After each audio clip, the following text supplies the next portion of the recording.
नमस्कार, India news देख रहे हैं आप और मैं हूं आपके साथ सचिन दुबे। पंचायत के चुनाव में भी अपनी पूरी पैठ बनाने के मकसद से मैदान में उतर रही भारतीय जनता पार्टी ने अपने सभी प्रत्याशियों को भी जमकर परखा है। किसी पर जरा सा भी संदेह होने पर उसका टिकट काट दिया गया। इसी क्रम में रविवार को भाजपा ने उन्नाव के फतेहपुर 84 से घोषित भाजपा जिला पंचायत सदस्य संगीता सेंगर का टिकट काट दिया। उन्नाव में तीसरे चरण यानी 24 अप्रैल को चुनाव होंगे, जिसके लिए 13 अप्रैल से नामांकन दाखिल किए जाएंगे। उन्नाव की 4 सीटों से विभिन्न दलों से विधायक रहे कुलदीप सिंह सेंगर की पत्नी संगीता सेंगर उन्नाव की निवर्तमान जिला पंचायत अध्यक्ष हैं। भाजपा ने उनको एक बार फिर टिकट दिया था, जिसके बाद से पार्टी में ही विरोध के सुर उठने लगे। भाजपा अध्यक्ष स्वतंत्र देव सिंह ने दूसरे चरण के चुनाव वाले क्षेत्रों की शनिवार को कानपुर में समीक्षा की और इसी दौरान प्रत्याशियों के नाम पर भी चर्चा होने लगी। पंचायत चुनाव के दूसरे चरण में प्रतापगढ़ जिला पंचायत के वार्ड नंबर 6 में ग्राम विकास मंत्री राजेंद्र प्रताप सिंह मोती सिंह की पत्नी उर्मिला सिंह को उम्मीदवार घोषित करने के बाद पार्टी ने उनका टिकट काटकर सीमा सिंह को उम्मीदवार बनाया है। पंचायत चुनाव में किसी भी मंत्री, सांसद, विधायक और पार्टी पदाधिकारी के परिवारजनों को उम्मीदवार नहीं बनाए जाने के निर्णय को सख्ती से लागू भी किया गया। जिला पंचायत सदस्य का उम्मीदवार बनाने पर ललितपुर के जिला अध्यक्ष के इस्तीफे से उनसे ले लिया गया, जबकि अंबेडकर नगर के जिला अध्यक्ष की ओर से उम्मीदवार जताए जाने पर उनका भी इस्तीफा ले लिया गया। पार्टी ने कैसरगंज के सांसद ब्रजभूषण शरण सिंह की पत्नी एवं निवर्तमान जिला पंचायत अध्यक्ष केतकी सिंह और उनके बेटे करण भूषण सिंह को भी उम्मीदवार नहीं बनाया गया। तो कहीं ना कहीं जो फैसला बीजेपी पार्टी द्वारा लिया गया था कि आने वाले वक्त में चाहे कोई भी चुनाव हो, चाहे वो पंचायत चुनाव हो, चाहे वो विधानसभा चुनाव हो, चाहे वो लोकसभा चुनाव, कहीं भी कोई भी चुनाव होंगे उसमें उन्हीं को प्रत्याशी बनाया जाएगा, यानी कि जो जमीनी स्तर से जुड़े होंगे। और अगर किसी परिवार यानी कि तमाम पदाधिकारी हैं, उनके परिवारजनों को यानी कि उनके रिलेटिव्स को टिकट नहीं दिया जाएगा।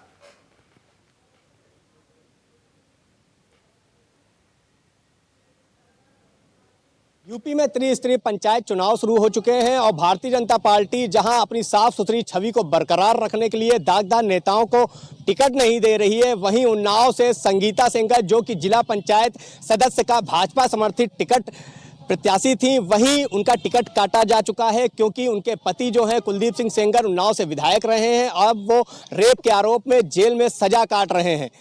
इसकी घोषणा प्रदेश अध्यक्ष स्वतंत्र देव सिंह ने की है। उन्होंने बताया है कि संगीता सेंगर अब भाजपा समर्थित प्रत्याशी नहीं रही हैं। उन्नाव से गौरव शर्मा, इंडिया न्यूज।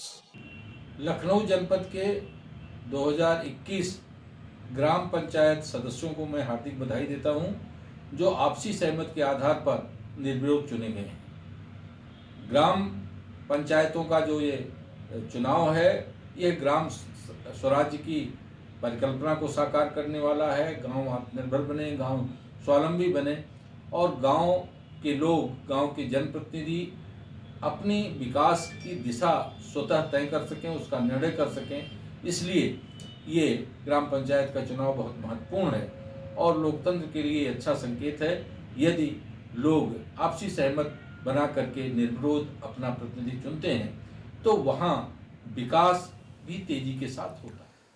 तो पंचायत चुनाव जीतने के लिए लगातार होड़ मची हुई है, चाहे वो बीजेपी हो, चाहे वो कांग्रेस हो, चाहे वो सपा हो या फिर चाहे वो बसपा हो। तमाम तैयारियों के साथ जमीनी स्तर पर कार्य किया जा रहा है। पूरी कोशिश की जा रही है कि जमीनी स्तर पर जाकर लोगों से बात की जाए, पंचायत चुनाव में अपनी पैच जो है वो बनाई जाए। हालांकि इसके लिए तमाम रणनीति अपनाए जा रहे हैं, जैसे कि बीजेपी ने अब ये रणनीति जो है वो अपना ली। हालांकि ये रणनीति कितनी कारगर होगी, आज इसी पर बात करेंगे। डिबेट को ओपन करते हैं। हमारे साथ विजय खेरा जो कि बीजेपी से हैं, वो जुड़े हुए हैं। अभिषेक वाजपेयी जो कि कांग्रेस के प्रवक्ता हैं, रचा रिजवी जो कि वरिष्ठ पत्रकार हैं, वो भी जुड़े हुए हैं, और इसी के साथ ही साथ कपिल श्रीवास्तव जो कि प्रवक्ता है सपा से, वो भी जुड़े हुए हैं। आप सभी का बहुत बहुत स्वागत है। सबसे पहला सवाल मैं करना चाहूंगा कपिल श्री आपसे। कपिल श्री, फिलहाल तैयारियां कैसे चल रही हैं, क्योंकि पंचायत चुनाव होने वाले हैं और पंचायत चुनाव को लेकर तमाम पार्टी अब रणनीति अपना रही है, लेकिन अब बीजेपी की तरफ से तमाम पुख्ता इंतजाम किए जा रही हैं और जमीनी स्तर पर मजबूती पाने के लिए पूरी कोशिश हो रही है। तो क्या लगता है, क्या समाजवादी पार्टी टक्कर दे पाएगी? समाजवादी पार्टी का कोई टक्कर गांव की इस राजनीति में तो है ही नहीं। इन्हें जमीन तलाशनी है, ये पहली बार आ रहे हैं।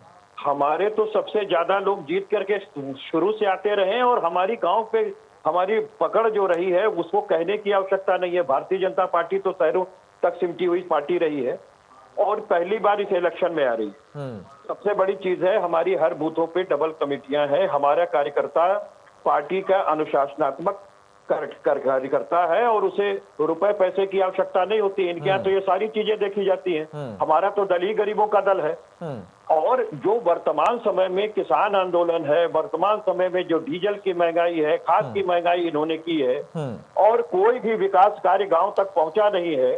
क्योंकि जो ये उज्ज्वला योजना की बात करते हैं या बिजली कनेक्शन की बात करते हैं, वो सब तो कट चुके हैं। जनधन खाता में 70% खाता जो है वो बंद हो चुका है। और 5,000 का जो वादा इन्होंने उन खातों में किया था, किसी में एक दमड़ी भी नहीं आज तक गई है।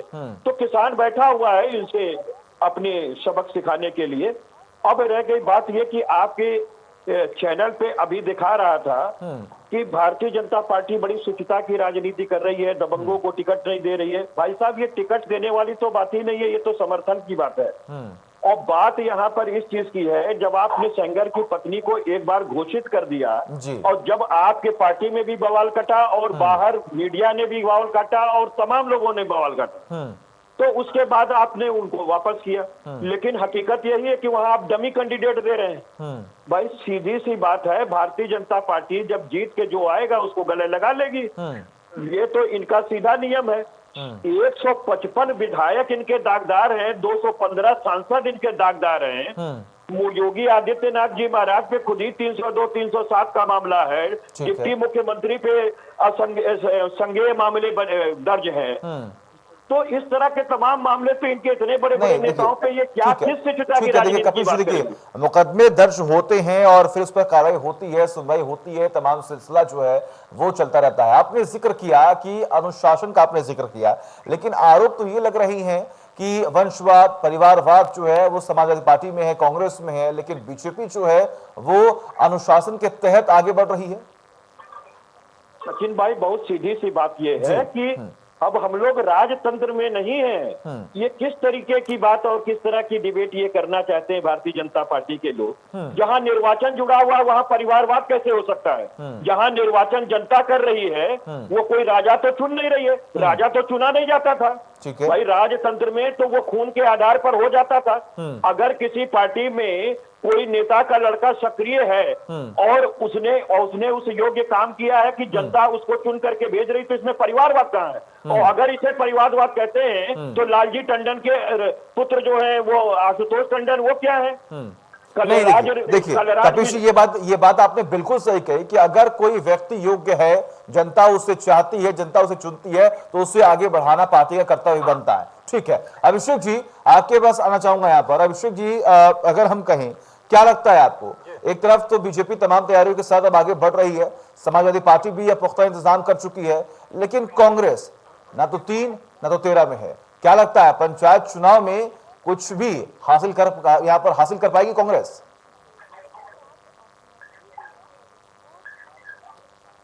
देखिए, ये तो आने वाला समय ही आपको बताएगा कि कांग्रेस किसमें है। नंबर 1 बात। और नंबर दूसरी बात कि भारतीय जनता पार्टी के ने चेहरे पे मुखौटा लगा रखा है और जनता ने उस मुखौटे को हटाने का काम किया है।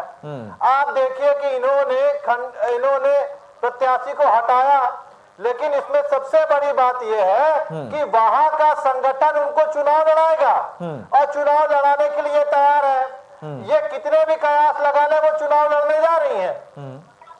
ये इनका निराधार बयान है कि उन्होंने प्रत्याशी को वहां से हटा दिया। वो चुनाव लड़ेंगी और भारतीय जनता पार्टी सिर्फ 2 चीजों को इस समय दिखाना चाह रही है, अपने धन बल को और बाहुबल को। ये 2 चीजों को दिखाने की कोशिश में लगी हुई है।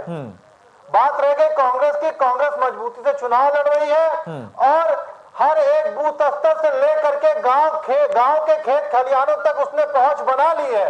और आने वाले समय में दिखेगा कि कांग्रेस कहां पे स्टैंड कर रही है, क्योंकि 2022 में कांग्रेस सरकार बनाएगी। मैं आपको पूर्णतः विश्वास दिला रहा हूं। ठीक है। अब हालांकि ये तो तमाम स्थितियां आने वाले वक्त में सामने हो पाएंगी कि आखिर कांग्रेस की तरफ से क्या ऐसे काम किए गए हैं कि जनता उन्हें चुने। ठीक है, रिजवी जी आपके पास आना चाहूंगा। क्या लगता है आपको इस बार के पंचायत चुनाव में, त्रिस्तरीय चुनाव में क्या होने वाला है? क्योंकि यहाँ पर तो ये कहा जा रहा है कि बीजेपी जो है वो मुखौटा पहने हुए ड्रामेबाजी कर रही है, वंशवाद की रणनीति खेल रही है, धर्म की यहाँ पर राजनीति हो रही है। क्या लगता है जनता किसे यहाँ पर चुनने वाली है?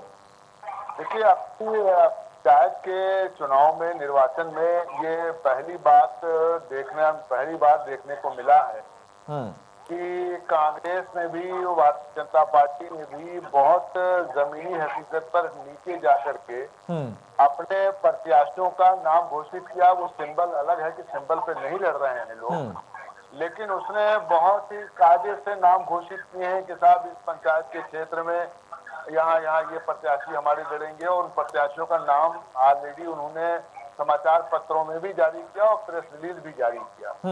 तो ये पहली बार ऐसा हो रहा है कि जो है वो आ रहा है। दूसरी बात, जो संगीता सहगल की आपने बात की, ये सही है कि उनके हस्बैंड जो है वो एक मुकदमे में सजा काट रहे हैं और कोर्ट ने उनको जो है वो जजमेंट सुनाया और सजा काट रहे हैं। जाहिर सी बात है कि भाई उन्होंने अपराध किया और अगर कोर्ट ने उनको जजमेंट दिया है तो वो सराखों पर है और उसको मानना भी चाहिए। लेकिन अगर एक व्यक्ति कतली है तो मेरा ये कहना है, क्या उसके घर के परिवार के सब लोग कतली हो जाएंगे, सब लोग मर्डर हो जाएंगे, या सब लोग, एक चोर है घर के अंदर तो क्या पूरा परिवार चोर हो जाएगा? ये जरा से बहुत ठीक है कि भारतीय जनता पार्टी पर दबाव पड़ा और भारतीय जनता पार्टी एक स्वच्छ पार्टी समाज के अंदर काम करने की कोशिश कर रही है कि हमने ऐसे लोगों को टिकट नहीं दिया, वहां दबाव पड़ा। लेकिन ये ठीक है, भारतीय जनता पार्टी ने उसको अंतिम निर्णय में हटा दिया, लेकिन अगर पहले निर्णय में उसको अपना कैंडिडेट घोषित किया तो भारतीय जनता पार्टी को इस स्टैंड पर रहना चाहिए। ठीक है अभिषेक जी मैं आऊंगा आपके पास, लेकिन एक सवाल विजय खेरा जी से मेरा। विजय खेरा जी, सवाल यही बन रहा है और देख पा रहे हैं किस तरीके से तमाम जो विरोधी पार्टियां हैं उनकी तरफ से भी यही आरोप लग रहा है कि आखिर ड्रामेबाजी क्यों? अगर आपने टिकट दे दिया तो वापस क्यों लिया, और टिकट देने के बाद जब पार्टी में खिटपिट हुई उसके बाद आपने फैसला लिया, और आप एक तरफ ये कह रहे हैं कि हम कार्यकर्ताओं को टिकट देंगे, हम जमीनी स्तर पर काम करेंगे और पार्टी को और मजबूत करेंगे। आखिर ऐसी ड्रामेबाजी क्यों? आपकी बात का जवाब देने से पहले सचिन भाई जी, मुझे उन लोगों की बातों का जवाब देना होगा। बिल्कुल वक्त पहले बोल चुके हैं और जो बिल्कुल असत्य बोला है, क्योंकि कांग्रेस फाइट में ज्यादा नहीं है, उसके बारे में तो एक आधी मिनट चर्चा करूंगा, लेकिन समाजवादी पार्टी के प्रवक्ता ने जो बोला है उस पर चर्चा अति आवश्यक है, ताकि जनता भी जाने, लोग भी जाने। और मैं अभी कपिल जी से हाथ जोड़ के निवेदन करूंगा, डिबेट खराब ना करें, क्योंकि जब पोल खुलती है तो इनको बड़ी तकलीफ होती है। सुन ले फिर जवाब दे देंगे। ठीक है। अब आपने सबसे पहले उठाया कि आपकी पार्टी साफ सुथरी छवि वाली है, उनको टिकट देती है, बिल्कुल साफ सुथरी है। मैं आपकी बात करता हूँ, मुलायम सिंह जी ने क्या किया था, वो सैलेंस सिंह डीएसपी जिसने मुख्तार अंसारी ने 1 करोड़ की LMG खरीदी जम्मू कश्मीर से, जब उसके ऊपर केस रजिस्टर किया तो क्या हालत थी उस डीएसपी की, जो आज जगह जगह घूम रहा है, मारा 25 साल से उसका कैरियर खराब किया सिर्फ मुख्तार अंसारी को बचाने। एक बात, फूलन देवी को लेके आए थे इन्होंने, उनके 100 मर्डर माफ किया, 80 मर्डर माफ किए, छोड़ दीजिए, पर सांसद बनाने की इन्होंने क्या शुरुआत की, उस जात के वोट को इकट्ठा करने के लिए, मछुआरों को लाने के लिए उन्होंने फूलन देवी को उठा के खड़ा किया, संसद तक में भेजा। मैं इनका इतिहास बता रहा हूँ जो हमसे बात कर रहे हैं अभी। इसके बाद आप देख लीजिए, अभी इनका देख लीजिएगा, अतीक अहमद का, उनको पूरा इन्होंने पाल के रखा था फर्स्ट एंड तक। तो एक गुंडा, ये तो हुई इनकी हालत, इनकी उन लोगों की जो ये पूरे प्रदेश में कर रहे थे, ये तो सामने नजर आए हैं, हर जिले और ब्लॉक में यही स्थिति थी कमोश। दूसरी बात, ये बात कर रहे हैं भ्रष्टाचार की, अभी के साथ वो ये भ्रष्टाचार के उसमें भी इनका देख लिए, भ्रष्टाचार हो तो नंबर 1 पर है। अभी आप देख ले 85 केसेस तो इनके चल रहे हैं उनके ऊपर, आजम खान के ऊपर, जो लगभग मुख्यमंत्री थे तो उनकी बात छोड़ दीजिएगा। क्या हुआ था हमीरपुर में, जो कलेक्टर थी जिसके ऊपर ये बालू निकालने के जिसके ऊपर चार्जेस लगे थे, तब उसने नाम लिया था, मुख्यमंत्री के यहाँ से फोन आया था। तो ये सब चीजें तो सामने है जो दिखाई दे रही है, सब पूरे के पूरे कारोबार जो इतने सालों में किए। अब सवाल आया है टिकट देने का, तो सबसे पहला काम इन्होंने क्या किया था, भाई भतीजाबाद के बारे में 26 आदमी इनका MLA, MLC और MP थे, एक ही परिवार के। मुलायम सिंह बाप थे तो बेटा था लेट, अखिलेश बेटा था तो उसकी वाइफ पत्नी ही थी एमपी, वो थी तो उसके चाचा रामगोपाल जी थे और दूसरे चाचा भी थे। ये किससे बात कर रहे हैं? ब्लॉक प्रमुख इनके, जिला पंचायत इनके, चाहे मंत्री कहीं उठा लीजिएगा। तो भाई भतीजावाद के बारे में मैं एक ही बात कहूंगा, शायद ये कांग्रेस अगर उसको मानती गांधी जी के कहने को, जो गांधी जी ने 4 बातें मंत्रियों, एमएलए, एमपी के लिए प्रतिस्थापित की थी, ये 5 चीजें नहीं करे कांग्रेस, नहीं तो कांग्रेस को खत्म कर दीजिए, ये गांधी जी ने कहा। तो उसमें से एक भाई भतीजावाद की बात की थी। तो भाई भतीजावाद के मामले में भले कांग्रेस ने थोड़ा बहुत किया हो, लेकिन समाजवादी पार्टी ने तो पूरे हिंदुस्तान में इतिहास किया है। ठीक है। एक बात, अब आइए आप वहां पर बात करिएगा, उन्नाव की बात करें। पार्टी ने तय किया, अभी जो बोल रहे थे मैं नहीं समझ पाया कौन बोल रहे थे, उन्होंने एक बात अच्छी की है।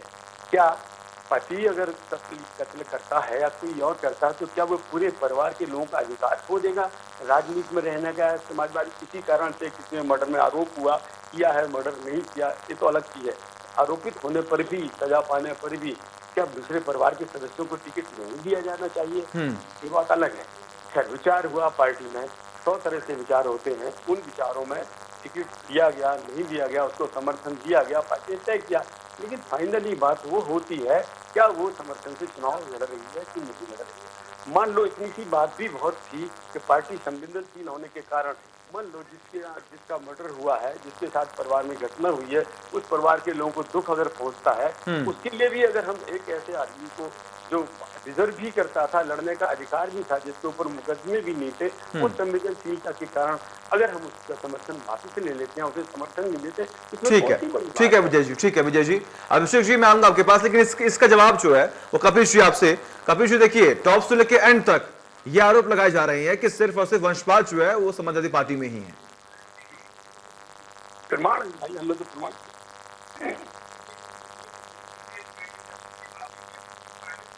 मैं मुख्य प्रवक्ता नहीं हूं, मैं राष्ट्रीय प्रवक्ता हूं और मुख्य प्रवक्ता माननीय राजेंद्र चौधरी जी हैं, तो राष्ट्रीय प्रवक्ता आप करवा दें। ठीक है, ठीक है, ठीक है, ठीक है, बिल्कुल। दूसरी चीज मैं ये कहना चाहता हूं कि देखिए, अभी इन्होंने जो बात कही उससे समाजवादी पार्टी का कोई लेना देना नहीं। ठीक है। मुख्तार अंसारी पे जो इन्होंने बात कही, माननीय मुलायम सिंह यादव की, माननीय मुलायम सिंह के कहने पे ही उनके ऊपर मुकदमा लगा था और कोटा तक उन्हीं के उस पर लगा था। ठीक है। लेकिन ये जो शैलेंद्र सिंह पर से इन्होंने मुकदमा उठाया है, जिनके ऊपर गंभीर धाराओं में मुकदमा था, ये नहीं बता रहे हैं कि 17 साल के अंदर उनका ट्रायल क्यों नहीं करा लिया इन लोगों ने। 17 साल में वो हाई कोर्ट में अगर उनके ऊपर मुकदमे गलत थे तो FIR क्वैश करने के लिए क्यों नहीं चले गए? क्यों नहीं प्रोसीडिंग स्टे के लिए चले गए? क्यों नहीं स्प्राइट ट्रायल के लिए चले गए? क्यों नहीं योगी सरकार के कार्यकाल में इनका निपटा दिया गया? आखिर क्यों योगी सरकार को उठाना पड़ा? तो ये बदनाम करने की साजिश ना रखें। दूसरी चीज, अतीक अहमद से और मुख्तार अंसारी से समाजवादी पार्टी का क्या लेना? मुख्तार अंसारी साहब को हम लोगों ने पार्टी में नहीं लिया 2017 में, और उसी को रस्म कसी को लेकर के आज जो हमारी समाजवादी पार्टी जो शुचिता के बल को देती है, जो तमाम राजनीतिक दल के आगे ये विकल्प प्रस्तुत करती है कि टूट जाओ, सत्ता मत बनाओ, लेकिन ऐसे बाहुबलियों से परहेज करो और पार्टी के अंदर शुचिता की राजनीति करो, ये समाजवादी पार्टी ने करके दिखाया। और लेकिन कपिल श्री चलिए ठीक है, समय की बहुत कमी है। आप सभी का बहुत बहुत शुक्रिया। विजय खेरा जी आपका बहुत बहुत शुक्रिया, अभिषेक वाजपेयी जी आपका बहुत बहुत शुक्रिया, रजा रिजवी जी आपका भी बहुत बहुत शुक्रिया, और कपिल श्री आपका भी बहुत बहुत शुक्रिया कि आपने इन अहम मुद्दों पर बातचीत की और तमाम सवालों के जवाब जो है बड़े ही सही तरीके से दिए। तो कहने के आने वाले वक्त में देखना बेहद दिलचस्प होने वाला है कि जो बीजेपी की तरफ से रणनीति अपनाई जा रही है, क्या उसमें वो फतेह हासिल कर पाएगी, या फिर जो चुनौतियां हैं वो समाजवादी पार्टी के लिए या फिर कांग्रेस के लिए बढ़ती हुई दिखाई देंगी। वक्त एक छोटे से ब्रेक का, खबरों का सिलसिला लगातार जारी है।